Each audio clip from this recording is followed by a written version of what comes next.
The Good Earth by Pearl S. Buck, Chapter 5, Better Times. As spring came to the village of huts, Wang Long felt more and more like an outsider.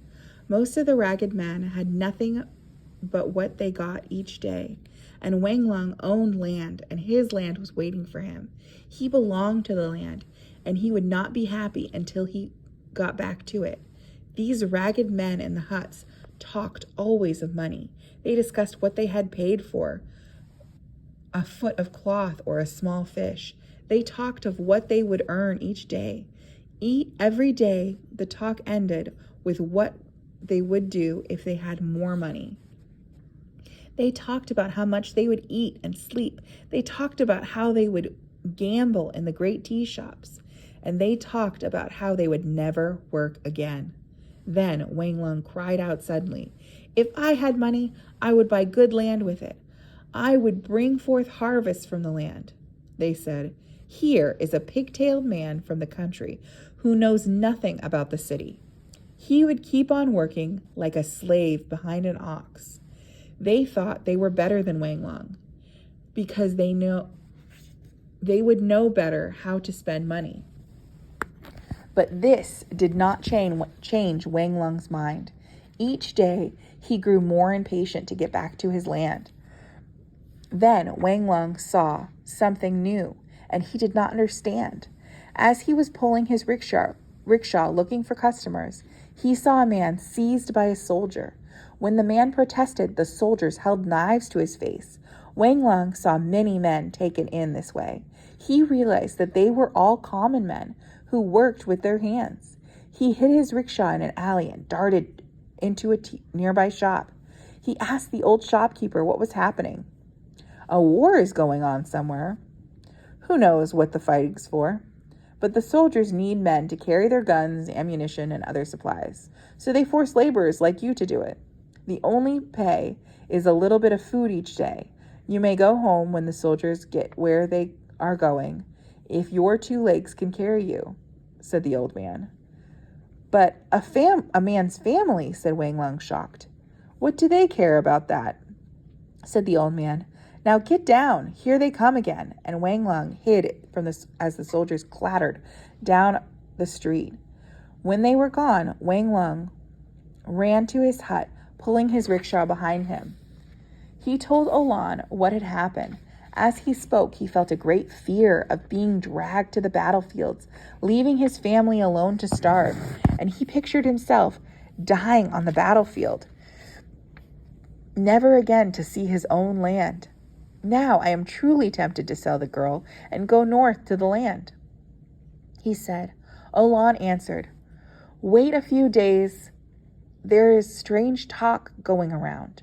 From that day on, Wang Long did not go out during the daylight. He sent his elder son to return the rickshaw. He got another job for half of what he earned before. He pulled big wagons full of boxes. It took 12 men to move each wagon. The boxes were filled with silks, cotton, sweet-smelling tobacco, oils, and wine. All night he strained against the ropes that were pulling the wagons. His body streamed with sweat, and his bare feet slipped on the damp streets. Each day he got home before dawn and gasping, and too tired to eat until he had slept. And during the day, when the soldiers were searching the streets, he hid in the hut under a pile of straw. The city was full of unrest and fear. All day, horse-drawn carriages took rich people to the river. Ships then carried the rich people, their satin-covered bedding, and their jewels away to other places. His sons would come home with stories of the riches they had seen in the city. The elder son said, "We saw many boxes, and I asked what was in them. Someone told me, 'There is gold and silver in them, but the rich cannot take away all they have. Someday it will all be ours.'" What did he mean, father?" asked the boy. When Wang Long said he did not know, the boy said, "I wish we could go right now and get it. I would like to taste a cake. I have never tasted a sweet cake. with sesame seeds on top. This talk of sweet cakes made Wanglong remember the cakes Olan had made for New Year's feast. His mouth watered and his heart ached for those days. Suddenly, it seemed to him that he could not stay in the city one more day. He even thought about his daughter might be better off in the house of a rich family. He thought once more about selling her. But when Olan described to him how slaves were beaten and mistreated every day, he knew he could not do it. He held the child to him and said over and over, "Oh, little fool, oh, poor little fool." Suddenly, as he sat there was a loud noise outside the hut. Everyone in his family fell to the ground and hid their faces. The noise stopped as suddenly as it had started. Olan said, "I heard that this was going to happen, but I didn't believe it. The enemy has broken in the gates of the city." Then there was shouting over the city and a rising tide of human voices. This was followed by a deep howl and that got louder and louder as it filled the streets. One of their neighbors stuck his head into their hut and said, "Why are you just sitting there? The hour has come. The gates of the rich man are open to us." Wanglong and Olan stepped outside the hut, were quickly swept away in the crowd. Wanglong found himself being carried into the gates, through court after court, and finally into the great house. He saw none of the people who had lived in the house, but food was on the table and the kitchen fires were still burning. The crowd swept through the house and found treasures inside, the silks, the jewels, and the scrolls. They stole everything, including curtains, dishes, and bedding. Wanglong took nothing. He had never in his life taken what belonged to another. He pushed his way to the edge of the crowd to get away from the madness. He found himself in the back of the innermost court, and the back gate was open. That gate which the rich always keep for their escape in such times is called the Gate of Peace. It was through that gate that the rich people had fled. One man, whether because of his large size or because he was sleeping, had failed to escape. Wanglong came upon this man in an empty inner room where he had been hiding. Now he was crawling out to escape. When he saw Wanglong, he shook all over and yelled out, as if he had been struck with a knife. Wanglong, who of course had no weapon, almost laughed out loud. The fat fellow fell upon his knees. "Save a life! Do not kill me," he begged. "I have money for you, lots of it." It was the word money that got Wanglong's attention. The child would be saved. He could go back to his land. "Give me money then," he demanded. Wanglong held out the end of his coat, and the man filled it with silver. "Now there is none left, and I have nothing but my wretched life," the fat man cried, the tears running like oil down his fat cheeks. Suddenly, Wanglong hated the man, as he had hated nothing before. He cried, "Out of my sight!" The man ran past him like a dog and was gone. Then Wanglong was left alone with the silver. All he could think was, "Tomorrow we go back to the land." After a few days had passed, it seemed to Wanglong that he had never been taken away from his land. Indeed, in his heart he had never gone. He bought seeds and an ox before he even got home, so eager was he to begin planting. When they got home, they found that the door had been torn away, the thatch from the roof was gone, and their hoes and rakes had been stolen. Wanglong asked his neighbors who had taken these things. His neighbor Ching told him that a band of robbers had lived in his house during the winter. "It is said that your uncle knows more about them than an honest man should," said Ching. Ching then told Wanglong that a hard winter it had been. His wife had died, and he had had to sell his daughter to keep her from starving. If I had any seeds, I would plant again, but I have nothing." "Come here," said Wanglong, and he gave Ching some seeds. "Tomorrow I will help you plow your land with my good ox." When Ching began to weep, Wanglong said, "Do you think I forgot that you once gave me a handful of beans?" Over the next few months, Wanglong and Olan were busy putting their house and land back in order. Wang Lung was glad to find that his uncle was gone from the village. Some said that he, his wife, and his son had gone to the city. The girls had been sold. Soon, Wang Lung's house was itself again. They had new candlesticks, a new teapot, dishes, and beds. Olan grew very large with their next child, and Wang Lung's father sat and smiled as he dozed. In the fields, the young rice sprouted as green as jade and more beautiful, and they had enough silver to feed themselves until harvest. One night, Wang Lung discovered that Olan had stolen some jewels from the rich man's house. Having lived in a rich man's house before, she knew that there were many hiding places. I knew the meaning of a loosened brick, she explained. Wang Lung said, "We cannot keep a treasure like this. It must be sold into the land, for nothing else is safe. If anyone knew of these jewels, we would be robbed." When Olan asked to keep 2 small pearls, Wang Lung was surprised. He thought of this dull and faithful woman who had worked all her life. He imagined her in the great house, seeing others wearing jewels that she could never touch. Moved by something he did not understand, he gave her the 2 small pearls. The next day, he took the jewels to the big house to see if there was more land to buy. Wang Lung pounded a long time at the door before it was finally answered.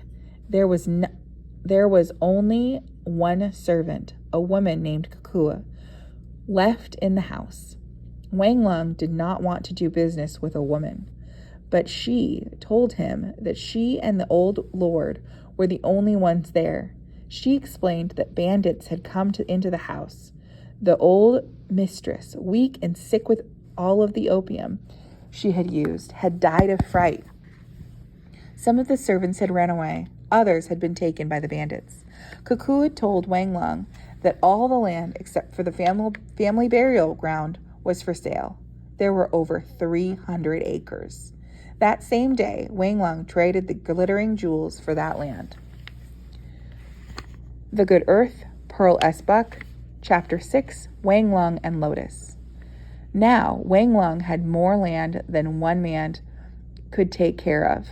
So he added another room to the house, bought a donkey, and went to see his neighbor Ching.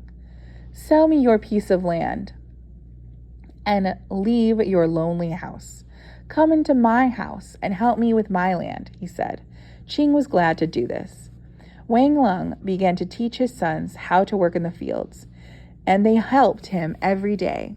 But he would not allow Olan to work in the fields, for he was no longer a poor man.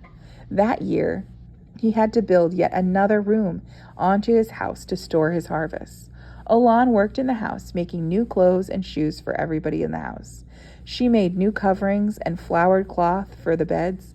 When all was finished, they were rich in clothing and in bedding as they had never been. And once more she gave birth by herself. On the day when Wang Lung came in from the fields, his father was standing at the door, smiling. "An egg with a double yolk this time," he said. And so it was. Wang Lung went into the inner room. There was a bed with Olan and 2 newborn babies, a boy and a girl. The only sorrow that Wang Lung had at this time was that his elder girl was very slow. She did not speak or do anything that was right for her age. She only smiled her baby smile when she saw her father. He realized that if he had sold her, she would have been killed. "Little fool, my poor little fool," he groaned as he rocked her. The years passed, and Wang Lung's fortune grew. Each year, Wang Lung hired more workers for his fields, and soon he had 6 men, and he built a new house behind the old one. He covered the house with tiles, and he and his family moved into it. The workers, with Ching at their head, lived in the old house in front. It seemed that the few beans and seeds which had passed between the 2 men made them brothers. But Wang Lung, who was the younger, took the place as the elder, and Ching never completely forgot he lived in another person's house. By the 5th year, Wang Lung did not work much in the fields. He had to spend all of his time selling his produce and taking care of other business. He was ashamed that he was not able to read contracts, and he could barely even write his own name. Once he heard some clerks laughing at him. He felt more ashamed than ever. He decided to send his elder son to school. Then his son could read and write for him. By now, the boy was 12 years old. When Wang Lung told him of his plan, the boy's eyes shone. "My father," he said, "I have wished for 2 years to go to school, but I did not dare ask for it." When the second son heard of this, he came crying to his father. He said that he, too, wanted to go to school. So Wang Lung sent both of them. From the time they started school, they were no longer elder and younger. After asking about the work of their father, the teacher named them Nung En and Nung Wen. The first word of each name meant one whose wealth is from the earth. After 7 years of good harvests, floodwaters came, but Wang Lung was not afraid. Even though almost half of his land was a deep lake, Wang Lung had built his house on a hill. He had filled the storerooms with harvests, and they could easily survive a season of flood. But a man cannot sit all day and stare at a lake of water. Wang Lung began to grow bored. He looked at Olan and saw a dull and common creature. He saw once more that her features had no beauty. Her hands and feet were large and spreading, and he said to her, "You look like the wife of a poor man. You don't look like the wife of a man who has land." It was the first time he had said such things to her. She looked at him, her mouth gaping open and showing her blackened teeth. Then she blushed and said, "Since the twins were born, I have not been well. There is a pain in my stomach." He saw that she thought he was angry because she had not had a baby for more than 7 years, but she had misunderstood.